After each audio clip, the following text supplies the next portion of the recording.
Bismillahirrahmanirrahim. Assalamualaikum warahmatullahi wabarakatuh. Ila hadratin min Mustafa Rasulullah sallallahu alaihi wasallam wa kafatil anbiya'i wal mursalin wal ulama'i was salihin. Summa ila arwahi jami'il qubur minal muslimin wal muslimat wal mu'minin wal mu'minat syai'un lillahi lahum al-Fatihah. A'udzu billahi minasy syaithanir rajim. Bismillahirrahmanirrahim. Alhamdulillahi rabbil alamin. Ar-Rahmanir Rahim. مالك يوم الدين إياك نعبد وإياك نستعين اهدنا الصراط المستقيم صراط الذين أنعمت عليهم غير المغضوب عليهم ولا الضالين آمين. الحمد لله رب العالمين. Alhamdulillahilladzi hadana lihadza wa ma kunna linahtadiya laula an hadana Allah. Asyhadu an la ilaha illallah wahdahu la syarika lah wa asyhadu anna Muhammadan 'abduhu wa rasuluh. Allahumma shalli ala sayidina Muhammad wa ala ali sayidina Muhammad kama shallaita ala Ibrahim wa ala ali Ibrahim wa barik ala Muhammad wa ali Muhammad kama barakta ala Ibrahim wa ala ali Ibrahim fil alamin innaka Hamidum Majid. Subhanaka la ilma lana illa ma 'allamtana innaka antal alimul hakim. Rabbi shrah li sadri wa yassir li amri wahlul 'uqdatan min lisani yafqahu qawli. Allahumma yassir umurana wa la tu'assir. Rabbi yassir wa la tu'assir. Rabbi tamimil khair. Amin ya rabbal alamin. Alhamdulillah, tuan-tuan dan puan-puan muslimin dan muslimat minta Allah Subhanahu wa taala, marilah sama-sama kita merafakkan kesyukuran kepada Allah Subhanahu wa taala dengan keizinannya dapat sama-sama kita berada di dalam majlis ilmu kita pada pagi ini. Alhamdulillah. Okay, yang bagi pelajar baru ataupun anggota baru, welcome. Welcome ke grup KWE. Dan saya melihat dalam grup ramai yang menulis bantuan, bantuan ahli majlis. Bagus, rezeki yang ditolak, ambil peluang untuk warga emas, tulis aja bantuan, ambil aja. Sekejap tadi kita orang pergi tengok kanak-kanak istimewa di Dewan Perdana kita tu sedang makan. Tuan-tuan lihat sekejap, dalam hidup kita ini Allah Subhanahu wa taala bersifat adil. Dijadikan insan ini ada yang sempurna, ada yang kurang. Okey. So, kalau sempurna, kalau semua sempurna jadi tak begitu cantik. Mesti ada yang kurang untuk menguji kesabaran mereka yang memiliki atau mempunyai anak-anak yang istimewa ini. Saya imam di kampung saya, tuan-tuan. Anaknya 6 orang, seorang je boleh bercakap, lain semua bisu. 6 orang anak, hak sulung yang boleh bercakap, hak lain semua bisu. Mak ayah boleh bercakap. Itu ujian. Sihat buat kerja macam ni, tapi guna bahasa isyarat dengan mak dia pun. Mungkin Allah nak uji hang sebagai tu imam, mungkin Allah nak uji di situ, melihat kesabaran didik anak. Kita boleh bayangkan mak yang boleh bercakap, macam mana mak nak berkomunikasi dengan anak yang bisu tadi. Tapi Allah bagi jalan mudah, faham anak-anak walaupun mak cakap bunyi mulut, tapi anak tu faham. Mak cakap mulut je, tapi anak tu dia dengar bibik apa tu, mimik muka, mimik mulut tu, anak tu jadi faham. Sebab mak bukan reti bahasa isyarat. Bahasa isyarat tu dia ajar di sekolah khas, sekolah pendidikan khas untuk orang bisu. Tapi itulah ujian. Nak ceritanya setiap orang tu Allah bagi tak sama. Ada Allah bagi kuat, ada Allah bagi sederhana, dan ada Allah bagi ringan. Ujian. Baik.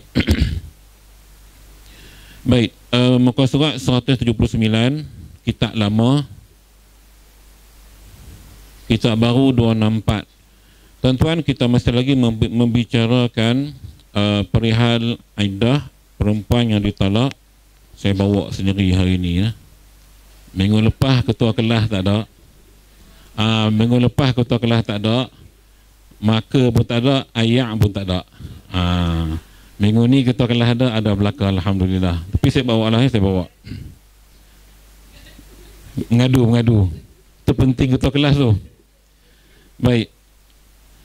Okey, kita revise kejap supaya tuan-tuan faham. Sebelum kita masuk yang bermula tu ya. Baris kedua daripada atas. Okey, perempuan yang diceraikan hari itu kita dah cerita. Cerai mati satu, cerai hidup. Okey, dua keadaan. Kemudian kita dah tengok hamil dan tidak hamil. Okey, dan kita dah tengok juga hamil, tidak hamil. Dah selesai kot yang ni. Okey, cerai mati, cerai hidup, hamil dan tidak hamil. Okey, jadi ini dua bahagian. Untuk hari ini kita akan lihat yang tidak hamil dan tidak disetubuhi. Apa status dia? Okey, baik. Lihat dua baris daripada atas. Tak lama. Qala al-musannifu rahimahullahu ta'ala wa nafa'ana bi'ulumihi fi darain. Bermula perempuan yang ditolak dahulu daripada dukhul dengan dia, iaitu belum lagi diwatikan dia, tiada wajib iddah atasnya sama ada sudah mubasyarah oleh suami akan dia pada barang yang lain daripada faraj atau tiada, maka tiada diiktibarkan mubasyarah yang tersebut, dan yang diiktibarkan itu wati. Dan jika pada dubur sekalipun, dan seumpamanya memasukkan mani yang muhtaram, jika pada dubur sekalipun, maka yang muhtaram itu yang keluar ia atas wajah yang harus. Baik. Itu memang tak faham. Nanti saya cerita bagi faham. Sebab bacaannya tu terus, tak ada noktah. Baik. Kata dia, bermula perempuan yang ditolak dahulu daripada dukhul dengan dia. Berlaku penceraian sebelum berlaku persetubuhan. Maknanya cerai dulu, tak ada nak bersama. Mungkin hari kenduri itu, kan hari kenduri itu, tiba-tiba perempuan tu my period. Jadi suami nak menikmati malam pertama jadi stres. Bila suami dah stres, ni contohnya, lalu dia menceraikan isterinya. Saya nak bagi tahu contoh yang kata berlaku perceraian sebelum berlaku persetubuhan. Baik. Ini boleh jadi sebab suami panah baran mengkali dia dah plan cantik-cantik dengan kalender kuda hari itu, kita sambung minggu lepas banyak kan. Jadi takdir Tuhan, kena hari kenduri pula, period bini pun mai awal pula. Biasa mai hujung 20 hari bulan kan, kenduri 15 hari bulan, tak dia mai 15 hari bulan. Ni ramai nak kenduri 15 bulan 9 akan datang kan, cuti sekolah. Saya pun ada nak belakang saya kahwin 2 orang. 15, 16 memang tak ada kelas lah kita hari tu nah. Saya kena balik Kedah, kenduri. Jadi berlaku perceraian. Maka bila berlaku perceraian sebelum berlaku persetubuhan, isteri tadi tiada iddah. Ya. Maknanya tiada iddah untuk isteri yang tidak disetubuhi. Isteri yang tidak disetubuhi. Bila tak ada iddah, hari ni kenduri kena cerai, esok boleh dia menikah dengan orang lain. Ini yang Samad suka minggu lepas tu. Dia duduk tunggu kan. Jadi kisahnya begitu, tiada iddah. Baik. Perempuan yang dahulu daripada dukhul dengan dia, iaitu belum lagi diwatikan dia, belum berlaku persetubuhan, tiada wajib iddah atasnya. Maksudnya atas perempuan atau atas isteri tadi tiada iddah. Jadi tak ada timbul isu 3 bulan ke 3 kuruk ke, tak ada. So isi tadi bebas. Ini perceraian yang berlaku sebelum persetubuhan. Dia ada banyak keadaan, tuan-tuan. Saya buat analogi tadi in case begitu. Ada keadaan tertentu yang kadang-kadang bila berkahwin, suami kena panggil out session emergency sebagai contoh. Kan, tak sempat nak hidup bersama, keluar negara. Jadi mungkin agaknya dah baru kahwin, stres dan sebagainya, cerai. Jadi isi tadi belum disetubuhi, maka isi tadi tidak ada iddah. Tak ada iddah. Okey, boleh kahwin dengan orang lain. Esok tu boleh kahwin dah. Tak payah tunggu iddah. Baik, keterangan dia nah. Sama ada sudah mubasyarah oleh suami akan dia. Mubasyarah, tuan-tuan dengan Quran sebut basyira wa nazira, khabar gembira. Basyir wa nazira, khabar yang menakutkan. Jadi mubasyarah, bersenang-senang, bergembira. Bahasa kita hari ini bahasa mudah faham. Kalau suaminya romen dengan bini dia, tapi belum sampai tahap setubuh, itu maksud mubasyarah. Tuan-tuan tulis terjemahan romen senang. Saya duk fikir nak terjemah apa bagi tuan-tuan faham. Kami Arab kami fahamlah mubasyarah. Sebab mubasyarah banyak maksud. Ada mubasyarah bermaksud secara tiba-tiba, mubasyarah juga. Jadi dia banyak makna. Jadi kalau suami dengan isteri ni hanya sekadar mubasyarah, romen-romen gitu je, tidak berlaku dukhul, maka berlaku perceraian pun dikira tidak ada iddah pada isteri tadi. Okey, itu keterangan dia. Sama ada sudah mubasyarah akan suami oleh suami akan dia, akan isteri, pada barang yang lain daripada faraj. Maksudnya dia tak libatkan persubuhan. Mungkin dia cium saja, kada peluk saja, apa sajalah yang tidak berlaku persubuhan tadi. Atau tiada, maka tiada diiktibarkan. Ini cerita ayat baru. Dia sampai atau tiada tu kita boleh letak koma. Maka tiada diiktibarkan mubasyarah yang tersebut, okay, dan yang diiktibarkan itu wati. Maksudnya yang dikira sebagai tak ada iddah tadi ialah persetubuhan. Okey. Jadi maknanya senang kita faham, bila bini itu kena cerai dalam keadaan dia tak tidur lagi dengan laki dia, maka bini tadi tak ada iddah. Itu ya senang faham. Okey. Baik. Dan jika pada dubur sekalipun dan seumpamanya memasukkan mani yang muhtaram, jika pada dubur sekalipun, maka yang muhtaram itu yang keluar ia atas wajah yang harus. Dia maksud sini, memang ayat ni tuan-tuan nampak ayat agak kelucahan, tapi saya cerita aja pasal kita mengaji kan kitab. Lagipun dah keadaan dewan tertutup ni tak apa, cuma rakaman nanti kena Cik Sarkoji kena edit lah, sebab benda-benda begini kadang-kadang orang akan bila dia edit bagai semua jadi fitnah, bahan fitnah. Lalu ni banyak ustaz-ustaz kena fitnah, ya, ulama-ulama kena fitnah. Sedikit punya cerita dalam video dia twin sikit habis. Okey.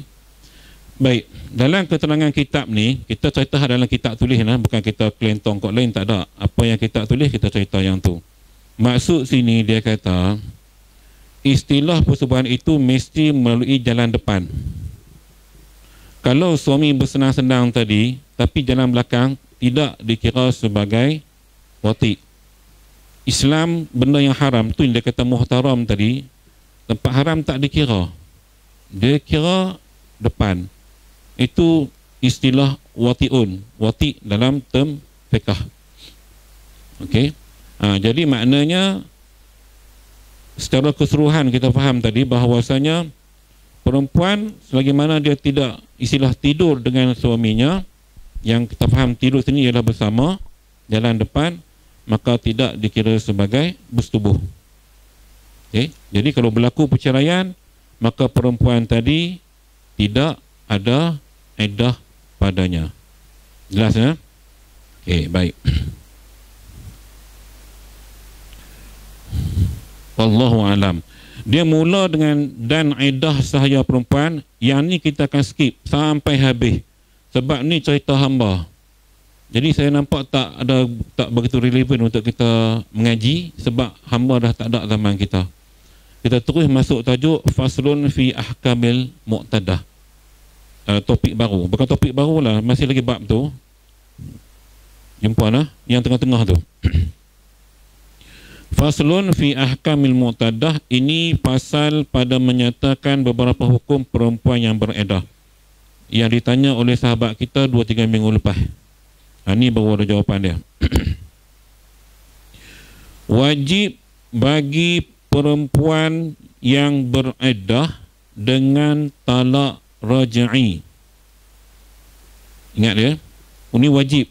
Jadi siapa lelaki yang cerai bini dia dengan talak raj'i, hukumnya wajib. Dia buat apa di sini?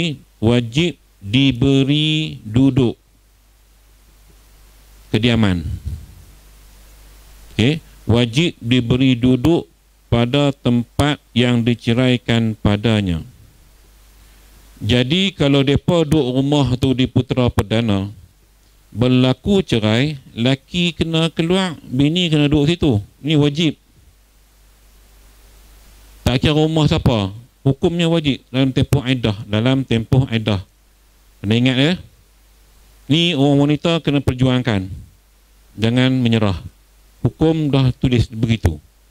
Cara mahkamah pun kita boleh menang kalau kita dihala keluar. Jadi yang kita tengok dalam drama kan banyak berlaku dalam drama. Kau keluar daripada rumah dia macam-macam digunakan. Bila bercerai, itu salah. Kerana bila berlaku perceraian, tempoh iddah, isteri tadi berhak mendapat tempat tinggal. Bahkan hukumnya wajib suami tadi menyediakan tempat tinggal kepada bini dia. Dan dalam kitab ni ditulis rumah kediaman di mana berlaku perceraian tu, rumah mereka lah. Takkan berlaku di hotel kan, di rumah mereka. Jarang berlaku kot. Jarang berlaku cerai di hotel, jarang. Di jabat agama ada lah. Di rumah jabat agama. Supermarket pun jarang berlaku. Okay, pawagam pun jarang berlaku. Tak tahulah kalau dia lihat suaminya, isinya tengok wayangan lelaki lain, kok bercerai dalam pawagam. Kan? Wallahu alam. Sebenarnya bila kita katakan kejadian-kejadian yang kita kata jarang berlaku, biasanya berlaku. Ada berlaku, cuma kita tak tahu. Kan? Sebab kita tak tahu. Benda tu mungkin berlaku, tapi dah kita tak tahu, tak diceritakan. Sebab kita hari ni hanya menunggu maklumat. Macam Profesor Madya doktor baru ni, apa nama? Allah Akbar. Ada Dr. Rafa. Macam Mak Rafa cerita, semua info dalam CNN kata dia kebanyakan yang palsu. Termasuk kita duk percaya Palestin teruk. Memang teruk sebab dibantai daripada atas. Tapi jalan darat mereka kalah. Apakah sudah mereka tak boleh menang jalan darat. Hamas masih bertahan. Jadi bila dimomokkan berita tu, kita semua percaya. Jadi sebab tu saya kalau kuliah dia memang saya tak miss. Depan TV tu languk tengok. Sebab kita dapat info yang disebarkan banyak yang palsu, tak betul. Begitulah dalam kehidupan seharian. Ada kejadian-kejadian yang di luar logik kita berfikir tapi berlaku dan kita tak tahu. So bila ada internet ni kadang-kadang baru kita tahu. Okay. Al Jazeera 50-50. Boleh percayalah, ada yang boleh, ada yang tak boleh. Dan ada beberapa laman web yang saya ada dalam handphone saya tu yang boleh percaya. Okay. Bahkan setiap hari saya dah tengok dalam klip video, memang Hamas hampir setiap hari memusnahkan kereta kebal dan membunuh tentera Israel. Hampir setiap hari, tuan-tuan. Sebab daripada Hamas kita ada link yang memang update setiap hari saya tengok. Jadi benda tu tak ditulis dalam akhbar tempatan atau media perdana. Jadi kita tak tahulah. Okey, baik. Jadi dapat tempat duduk pada tempat yang diceraikan dia padanya, jika layak dengan dia. Dan jika tiada, maka dikhiarkan dia antara ia duduk padanya dan antara menuntut berpindah kepada tempat yang lain dengan dia. Baik. Dia kata jika tiada, maknanya mungkin rumah tu rumah sewa. Kan, mai hijrah di Kuala Lumpur ni, laki bini kan duduk rumah sewa. Bila berlaku cerai, sebab rumah sewa, mungkin bulan tu boleh duduk lah, bulan depan hantar bayar sewa. Jadi dia kata jika tiada, maka dikhiarkan dia, maka boleh pilih. Khiyar tu maksudnya dipilih, boleh buat pilihan antara ia duduk padanya, duduk pada rumah tu juga. Laki dia kata tak apa, hang duduk sini, aku bayar sewa. Kan, tak usah pindah lah. Aku keluar tak apa, hang duduk sini. Itulah bahasa lebih kurang. Dan antara menuntut berpindah kepada tempat yang layak dengan dia. Ataupun bini kata tak pada rumah sewa, lalu ni kita pergi cari rumah lain yang sesuai. Ataupun laki dia kata kira bagus lah laki ni kan, cerai-cerai pun baik juga tu. Itu rugilah cerai. Nampak tak? Kadang-kadang saya jadi pelik. Ya, tapi berlaku tuan. Saya lihat ada di kalangan pasangan yang saya kenal dah bercerai, tapi rapat macam kawan biasa. Pelik lah saya. Jadi pelik. Ham cerai, buat apa lagu tu? Tapi cerai tak hidup sekali. Tapi hubungan rapat, boleh minum sekali. Tapi bekas bini. Memang Hairan bin Ajad bin Ta'juk, tuan-tuan. Ada manusia macam ni. Saya pun tak faham. Kan? Peliklah dunia hari ni, pelik.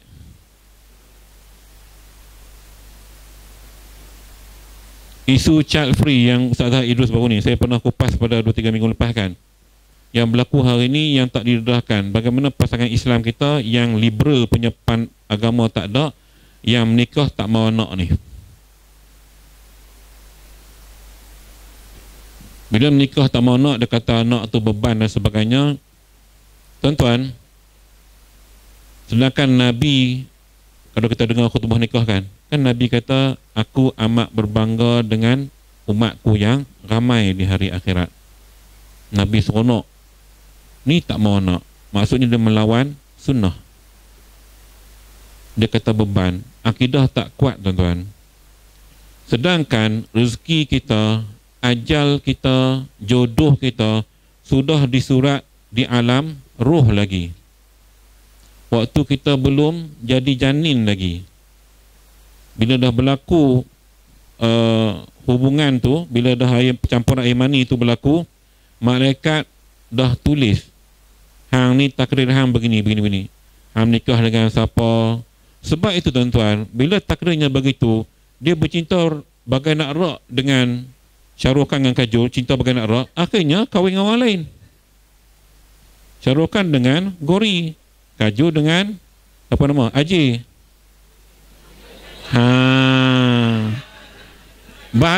Contoh mudah faham. Saya nak buat Minah dengan Mak Timun, tak sesuai. Tuan-tuan tak kenal. Nampak? Itu situasi sebab Allah dah takdirkan begitu.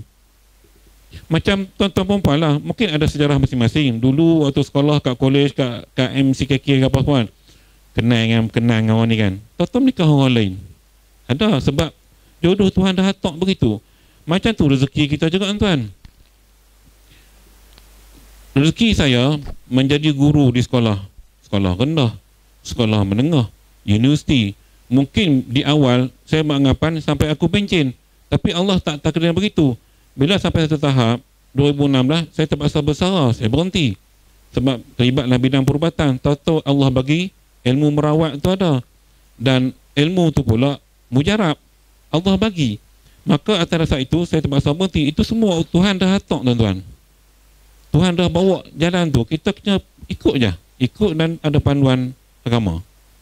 Sebab tu kita tak boleh nak nafikan, nak menidakkan takdir Tuhan. So bila kata anak tu beban, itu satu tanggapan yang salah surut akidah. Rezeki budak tu ada. Macam mak bapak duk risau, esoklah anak kita besar, tak ada rumah, mereka tak ada kereta, tak ada. Mak ayah risau, Kadang-kadang rumah saya pun macam tu. Saya kata tak takut rezeki mereka ada. Pandai mereka hidup tu macam mana. Kan? Cumanya kalau kita ada rasa simpati, rasa ada rezeki lebih, nak sediakan ke anak-anak, itu terpulanglah. Cuma akidah kita kena faham, setiap kita ini yang ada depan saya ni, termasuk saya, rezeki masing-masing tuan-tuan. Tuhan dah letak dah. Hang tak akan kaya lah, hang perlu macam mana pun sekat ni. Tak apa, sekat tu lah. Yang ni tak miskin. Sebab itu, bila Allah buat begitu, Allah tak nak orang kaya ini merasa hina dengan orang miskin. Dan orang miskin juga tak perlu rasa hina dengan kemiskinannya, kerana Allah dah letak begitu. Hanya saja dia perlu berusaha. Sebab dalam bab akidah bila kita mengaji, la yuradul qada illa bidu'a. Takdir Allah ni boleh diubah dengan berdoa. Malaikat dah tulis semua. Okey? Tapi bila kita usaha, kita berdoa, maya hajat, tiba-tiba takdir tadi berubah. Yes. Betul. Yang tak berubah apa dia? Mati. Hang tak tahu doa lagu mana, kan mati juga. Hanya saja tahun bila, tarikh bila, tu aja. Okey? Tua pun tak boleh nak ubah. Buatlah operation macam mana pun tak boleh nak ubah. Umur tak boleh nak ubah. Itu memang tak boleh nak ubah. Jadi tuan-tuan perempuan kena faham benda ni. Bila kita faham benda ni, insya-Allah kehidupan kita akan tenang tuan-tuan. Betul. Susah sikit pun kita tenang sebab tahu ini rezekiku macam ni. Macam kita kena skema, kan ramai kena skema. Kan? Saya tengok duduk sembang daripada tangga masjid sampai ke motor. Cerita skema. Sahabat kita kena kan. Jadi bila kita anggap ini mungkin ujian Allah pada kita, dan Allah nak tarik rezeki kita bagi ke skema sebab kita tak keluar zakat, boleh jadi.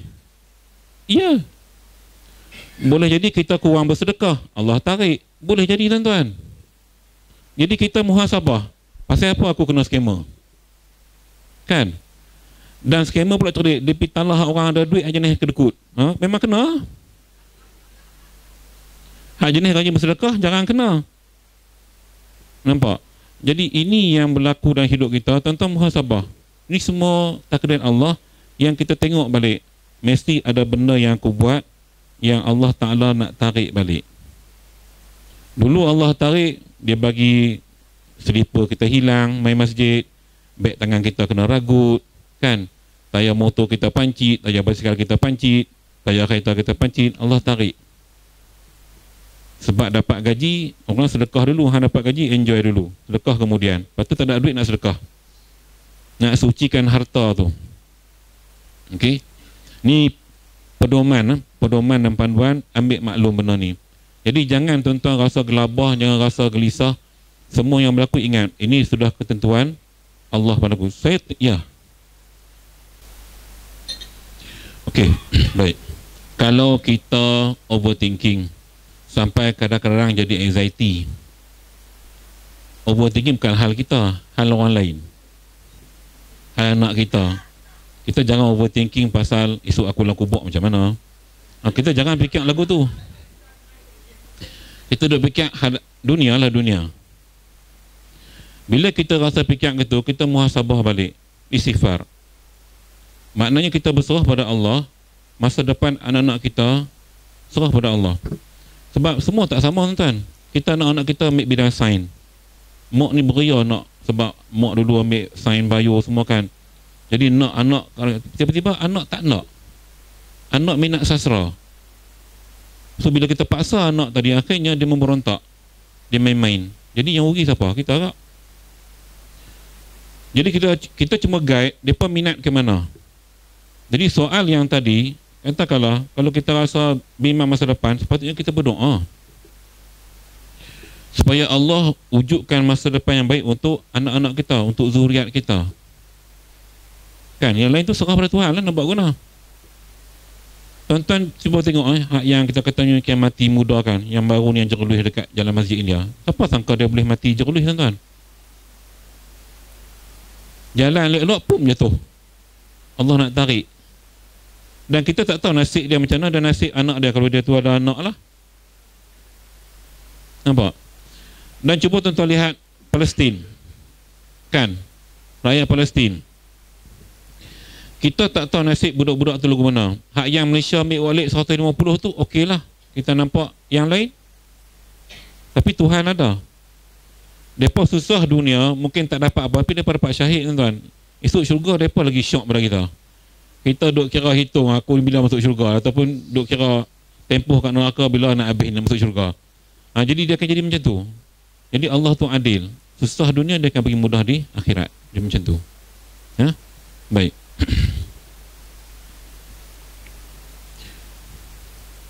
Dan wajib diberikan dia nafkah selama tiada berpindah ia kepada iddah wafat. Jadi bini tadi hak cerai hidup tadi, laki wajib bagi nafkah selama tempoh iddah tadi, kalau laki tu tak matilah. Kalau laki tu mati, tak ada nafkah lah. Sebab siapa nak bagi nafkah pasal laki tu dah mati. Ada bagi nafkah laki tu. Jadi maknanya sebenarnya tuan-tuan, walaupun berlaku perceraian, tanggungjawab suami masih sama, tak ada beza pun. Hanya tak boleh tidur sekali je. Lain hang kena sediakan, tempat tinggal hang kena sediakan, nafkah hang kena bagi. Sebab tu syarak buat macam tu supaya dia tak nak berlaku perceraian. Tapi bila berlaku juga perceraian, takdir Allah. Tu saya katakan tadi, beriman dengan takdir. Atau bahasa senang saya sebut, redha dengan qada dan qadar Allah. Berlapang dada dengan qada dan qadar Allah. Okay? Tak ada insan di dunia ini yang mahukan benda negatif berlaku pada dia, pada keluarga dia. Tak kira apa benda lah, penyakit ke apa benda kan. Macam baru ni Cikgu Kamarul arwah meninggal kan, difahamkan umur 54. Bayar kita, bayar saya jugalah, 3 serangkai. Dikhabarkan 3 serangkai.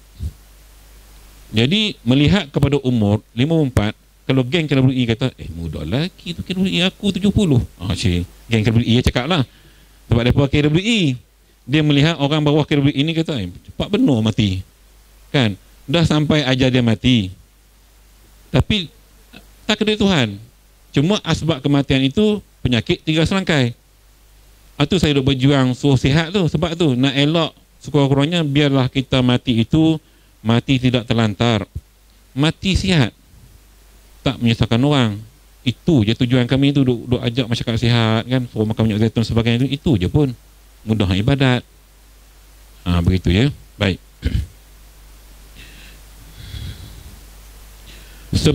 Ya. 52. Tanya umur saya beritahu saya 52. Itulah saya katakan, dia akan keluar ayat tu juga. Tu tak mahabak tu. Orang KWI dia akan sebut macam tu. Dia tahu dah siapa yang bawah pada dia, muda pada dia akan kata muda lagi. Sebenarnya dia kata kat dia tu dah tua. Tu ya. Kan? Bukan tua lah, lama. Yes. Arwah ayah saya dia meninggal, dia beranak tahun 29. Zaman dengan Mahathir kot. Kan? Arwah lah. Tu kalau kira sebab saya anak bongsu. Usia Mahathir lah kot. Mahathir 29 ke? Tak, tahun kelahiran. Kan? Sama lah. Tapi sebab Mahathir ni sihat, lambatlah matinya. Dari sudut logik akal lah kita lihat. Okey. Baik.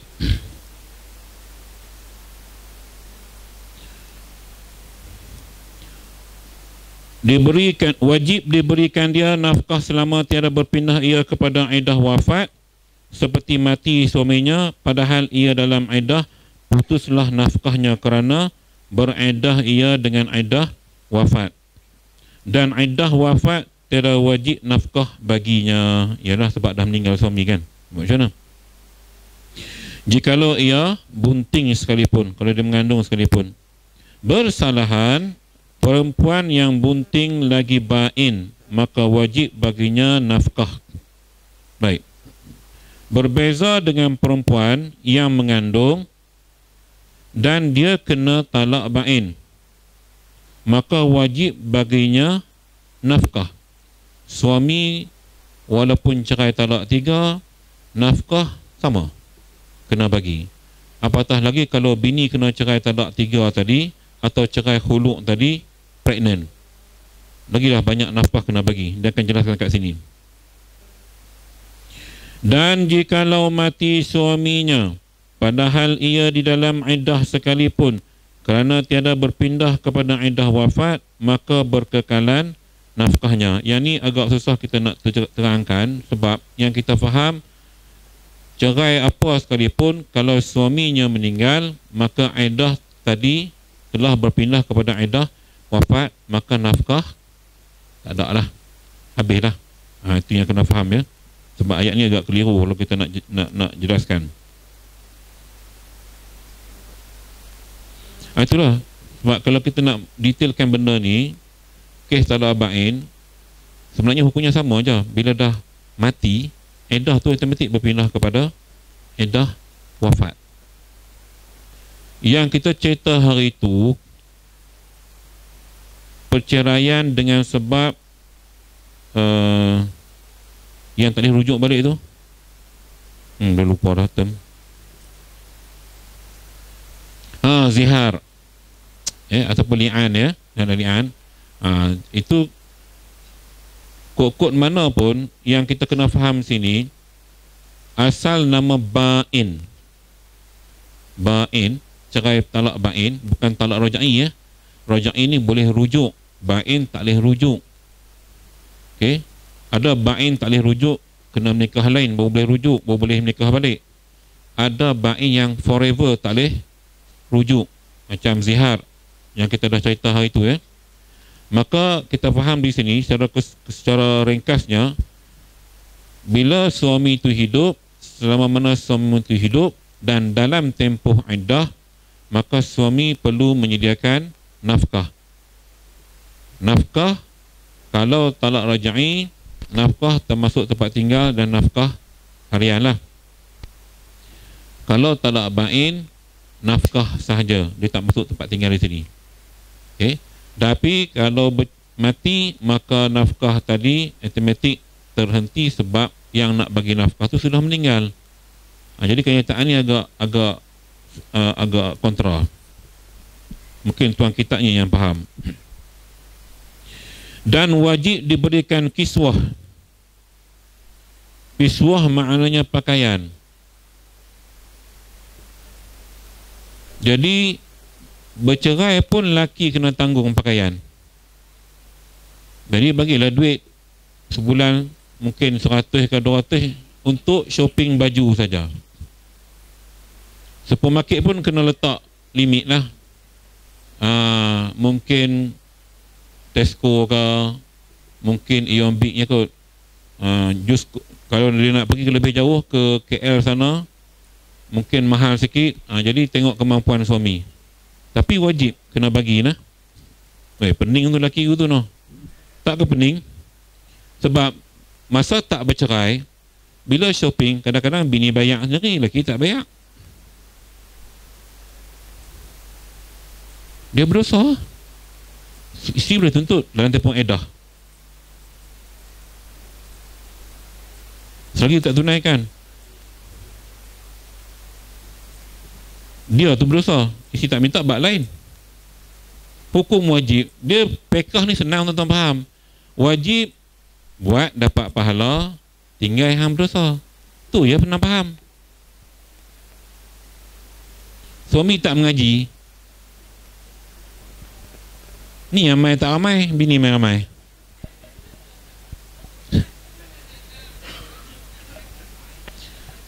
Okey, di dalam mahkamah, bila hakim bacakan keputusan mahkamah, hakim akan sebut selepas keputusan dibaca itu, maka dengan ini awak, si suamilah, wajib menyediakan. Hakim akan baca.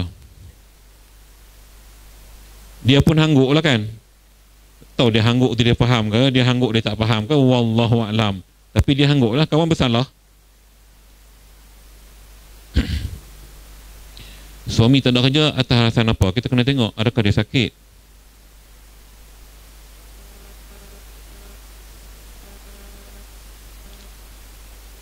Yes. Si bapak punya adik-beradik kena tanggung. abang ke apa menakan ke apa ke, tu saya kata rumit. Tu saya kata rumit benda ni ya, rumit. Dia kena faham gini ya, hukum tetap hukum. Okey, hanya saja orang yang faham hukum tu dia buat ke tak buat. Macam kita lah, tahu sembahyang wajib, kadang-kadang dia tak sembahyang. Tahu sembahyang waktu tu bagus, afdal, kadang-kadang lewat juga. Betul tak? Tak usah kata kat orang lain lah. Kata kat lelaki orang pun tak guna, kita sendiri. Kata kat cerita lah ni pun tak guna agak, kita sendiri. Tuan-tuan tengok sendiri. Bila tuan-tuan pergi Batam pun ni kan, syak tak sembahyang? Tak mungkin. Qasar jamak buat kan, sempurna ke tak sempurna qasar jamak? Kau dah ingat lepas ni nak pergi mana pula kita? Lepas ni makan, saya takut itu je. Dalam tentatif dah tulis lepas ni makan sup. Okey, sup sedut ke apa, balik cari beret habis. Siap. Nanya banyak benda tak boleh makan di Putra Perdana, bila pergi Batam dia langgak habis. Kisnya pasal melancong. Member makan, semua dia makan, akhirnya dia temu.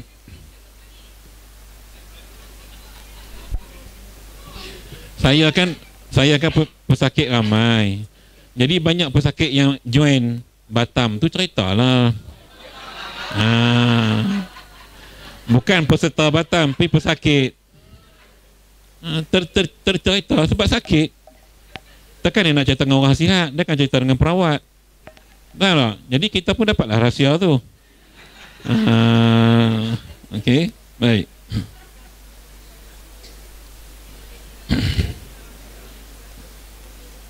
Kalau enjoy ya, tak apa. Baik. Okey, dan wajib diberikan kiswah melainkan perempuan yang nasyizah dahulu daripada ditolak. Baik. Ni dengan elok. Hukum wajib bagi nafkah pakaian, bagai semua ni, dia kata kalau perempuan tadi, ayat dia tulis apa, dia kata diberikan kiswah melainkan perempuan yang nasyizah dahulu daripada ditolak, kecuali kalau bini tadi nusyus. Nasyizah nusyus lah, sebelum berlaku perceraian, perempuan ni memang lawan laki lah. Hak ni tak payah bagi apa, nafkah pun tak payah. Penampar tak tahu, ikut suka lah tu. Maknanya yang wajib tadi kalau perempuan tu baik, tak ada salah apa bini, tiba-tiba bercerai, maka dia dapat semua lah. Tapi kalau bini tu punca, mungkin bini tu nusyus, main kayu tiga bagainya, maka dia tak dapat. Nampak? Jadi Islam nak jaga benda tu je. Kalau bini hang nusyus dan akibat nusyus tu berlaku perceraian, maka bini tadi tak layak dapat nafkah. Tu je. So yang tadi kita duk konfir-konfir tu dah terjawab. Sebab itu dilarang nusyus tu tadi. Baik, keterangan nusyus. Tuan-tuan lihat nombor 2 tepi tu. Kitab kita tepi nah. Qauluhu, atau pada pertengahan iddahnya, maka nusyus di dalam iddah itu seperti keluar isteri daripada tempat kediamannya, tiada kerana hajat yang mengharuskan keluarnya. Okey, alif ha tu maksudnya ditulis dalam kitab Bujairi, nama ulama, dan Khutubi, dan juga lain-lain pengarang yang membahaskan tentang hukum nusyus ketika mana waktu iddah. Baik, nusyus boleh jadi berlaku waktu sebelum cerai, tapi boleh berlaku waktu dalam iddah. Ingat, bila dah laki duduk jauh atau tak duduk sekali, bini duduk seorang, kadang-kadang bini tu keluar rumah tanpa izin suami, bukan dengan tujuan yang syarak luluskan, itu dikira sebagai nusyus dalam iddah. Suami boleh tarik balik keistimewaan pemberian nafkah dan sebagainya. Itu hak suami. Okey, waktu iddah, tiba-tiba laki tengok bini dia pergi keluar makan KFC dengan laki lain, maka ini cinta kekasih lama punya hal lah ni. Kita buat cerita lagu tu lah kan. Jadi kasih lama dah tahu bini makwa lama kena cerai, ajak keluar makan waktu iddah, maka ini dikira nusyus. Okey, jadi suami tadi berhak untuk tarik balik keistimewaan nafkah kepada isteri. Itu maksud nusyuz tadi, ya. Jadi selama 3 bulan 10 hari itu, kalau boleh, isteri duduk di rumah, hanya keluar kerja saja, benda yang diharuskan. Okay? Keluar kerja tu pun, tuan-tuan, kalau suami tak mampu, atau kalau suami izinkan, dia dua keadaan lah, ya. Kadang-kadang boring kat rumah kan, nak kerja, lelaki dia kata, pergilah kerja. Kalau mampu, tak perlu. Sebab tu kalau tuan-tuan lihat orang Arab, budaya orang Arab, banyakkan isteri suruh di rumah, hanya sebahagian kecil yang bertugas bekerja. Anak dara kerjalah, tapi kalau dah jadi menikah ni, dia banyakkan dia duduk di rumah. Rabbatul bait, dia jadi suri rumah. Ini budaya orang Arab, ya. Baik, kita tuntutan keadaan ni kadang-kadang menyebabkan isteri kena kerja. Atau pada pertengahan iddahnya, maka tiada wajib nafkah baginya. Tak perlu bagi nafkah kalau suami isteri tadi nusyuz. Dan tiada wajib segala mu'annah. Mu'annah ni bekalan. Bahkan tiada wajib diberikan tempat kediaman kerana gugur sekaliannya dengan sebab nusyuz. Nampak? Tak payah bagi apa kalau bini tu nusyuz. Sama ada nusyuz tu berlaku ketika iddah ataupun sebelum cerai. Baik.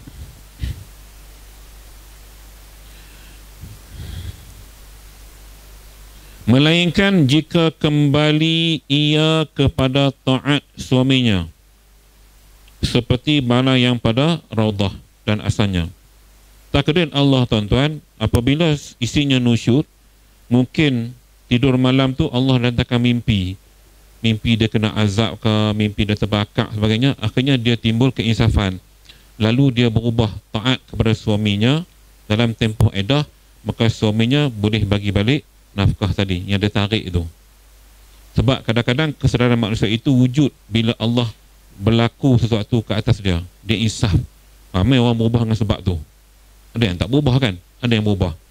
Tapi mostly yang berubah itu biasanya yang kena macam mimpi, dia mimpi pelik-pelik, ada rasa Allah nak bagi peringatan kepada dia. Kadang-kadang Allah bagi kena kat adik-adik dia, anak dia. Kadang-kadang dia tak berubah juga, tapi bila Allah kenakan pada dia, dia boleh berubah. Ramai manusia berubah dengan sebab kafarah, bala Tuhan yang Tuhan bagi dekat dia. Sebab member tegur pun tak jalan, kan? Sahabat-sahabat tegur pun tak jalan, dia buat dek gitu kan. Sekali kena. Waktu saya bersekolah dulu, ada kisah budak sekolah, dia kata 5 tak silap waktu tu, mimpi dia dibakar. Saya ingat 7 hari 7 malam dia kena mimpi tu. Budak ni budak gangster, cerita sekolah, jenis mak rempik, memang budak dadah, gangster, kepala gangster sekolah.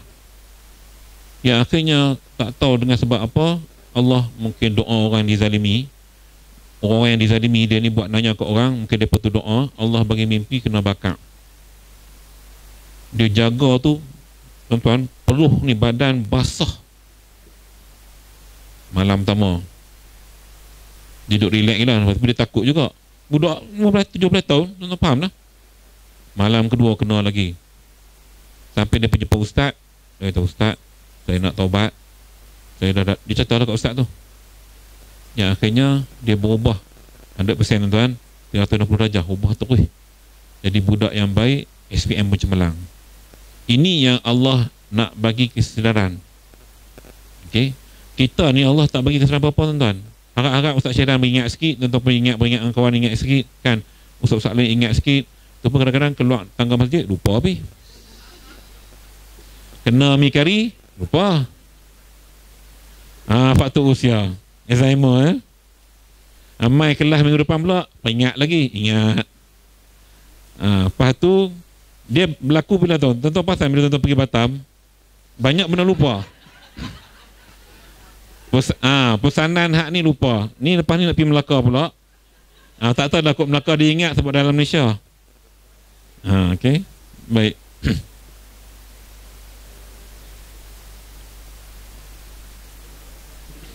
Tak apa, rehlah itu benar harus. Hanya saja kita kena ingat di mana kita berada. Tu je. Tu yang bagus tu. Dia rehlah ni kalau rajin program ziarah masjid, ziarah makam. Itu memang beri keinsafan.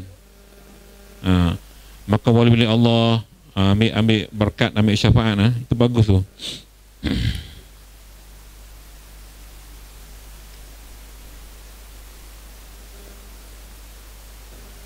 Baik. Tetapi jika kembali ia kepada taat suaminya pada pertengahan harinya, wajib diberikan tempat kediaman dan tiada wajib diberikan nafkah harian itu. Kalau isteri nusyuz di pertengahan iddah tapi dah isah balik, maka hanya dapat tempat tinggal. Dan seperti barang yang wajib bagi isteri itu, nafkah wajib pula baginya barang yang tinggal daripada segala mu'annah seperti kiswah dan lauk lah, makanan lah ya, lauk dan khadam, orang gaji.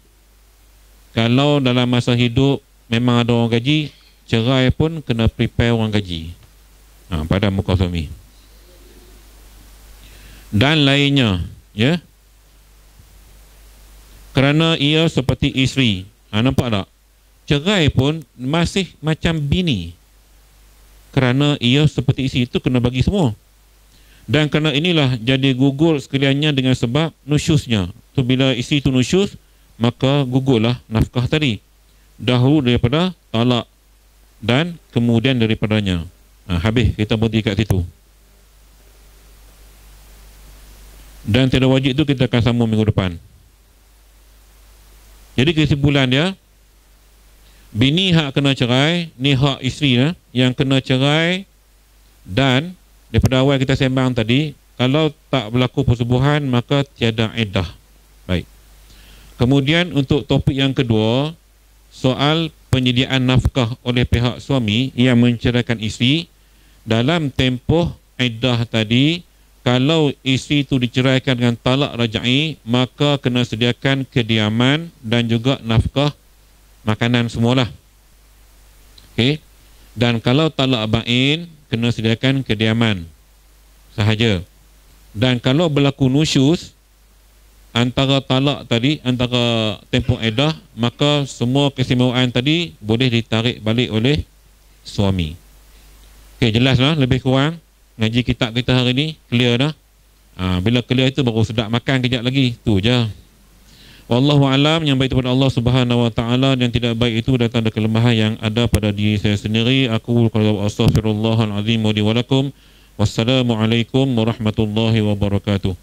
Bismillahirrahmanirrahim. Alhamdulillah wassalatu wassalamu ala Rasulillah wa ala alihi wa sahbihi ajma'in. Allahumma arhamna bil Qur'anil azim waj'alhu lana imaman wa nuran wa hudan wa rahmah. Allahumma zakkirna minhuma nasina وعلمنا منهما جهلنا وارزقنا تلاوته آناء الليل وأطراف النهار واجعله لنا حجة يا رب العالمين. ربنا آتنا في الدنيا حسنة وفي الآخرة حسنة وقنا عذاب النار. وصلى الله على سيدنا محمد وعلى آله وصحبه وسلم والحمد لله رب العالمين. تقبل الله منكم.